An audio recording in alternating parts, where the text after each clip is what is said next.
চশমা museum, a house of world class, জলট্যাক মোড়, বহরমপুর মডার্ন হোটেলের সামনে। 10 কোটি টাকার সম্পত্তি জব্দ হুমায়ুন কবিরের মেয়ের শ্বশুরবাড়ির। হুমায়ুন কবিরের মেয়ে সহ 8 জনের বিরুদ্ধে এনডিপিএস আইনে বড়সড় পদক্ষেপ মুর্শিদাবাদ জেলা পুলিশের।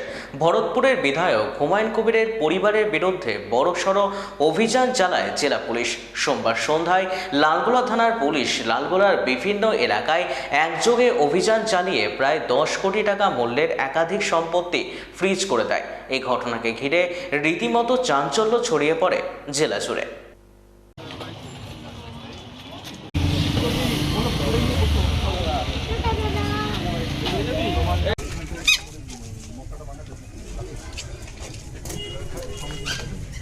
জায়গাটা মাপেছে, আমাদেরকে কোনো কিছু বলেনি, জাস্ট করেছে। আমরা সিসিটিভির মধ্যে দিয়ে দেখেছি।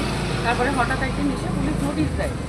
এটা আমরা ঠিক বুঝতে পারি না, তো বলে আমাদের লয়ারের সাথে কন্ট্যাক্ট করতে।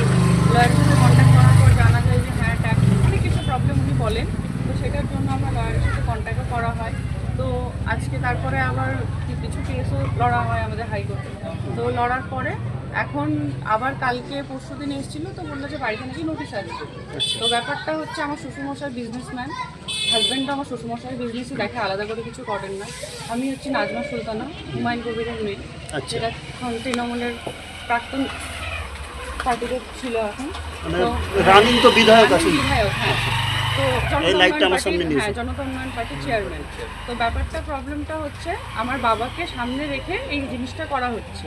যেহেতু আমাদের আলাদা করে কোনো কিছু প্রবলেম হবে না, কারণ ওনার ক্ষতি করার জন্য আমাদের সাথে এই দুশ্মনীটা করা হচ্ছে। রাজনৈতিকের জন্য, রাজনৈতিকের জন্য, কারণ বাবার ক্ষতি কিছু করতে পারছেন না। এটা মমতা ব্যানার্জি করছে, মমতা ব্যানার্জি লোক করছে। কারণ আমাকে হাইলাইট করা যে মেয়ে বিজনেসম্যানের বাড়িতে বিয়ে হয়েছে, মেয়ে বিজনেসম্যান, মেয়ের নিজের প্রপার্টি আছে, মেয়ের প্রপার্টি থাকতেই পারে, কারণ আজকাল সবাই ভালো জায়গায় মেয়ের বিয়ে দেয়। শ্বশুরের কিছু থাকলে মেয়েকে তো দেবে।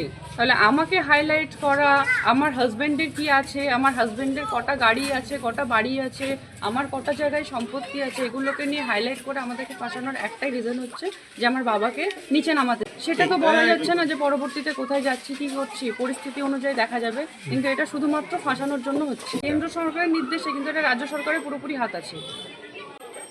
এটা রাজ্য সরকারই করাচ্ছে, রাজনৈতিক চক্রান্ত। নাজমা সুলতানা আমার নামে এসছে, আমার হাজব্যান্ডের নামে এসছে, ইভেন আমার 7 বছরের মেয়ের নামেও এসছে।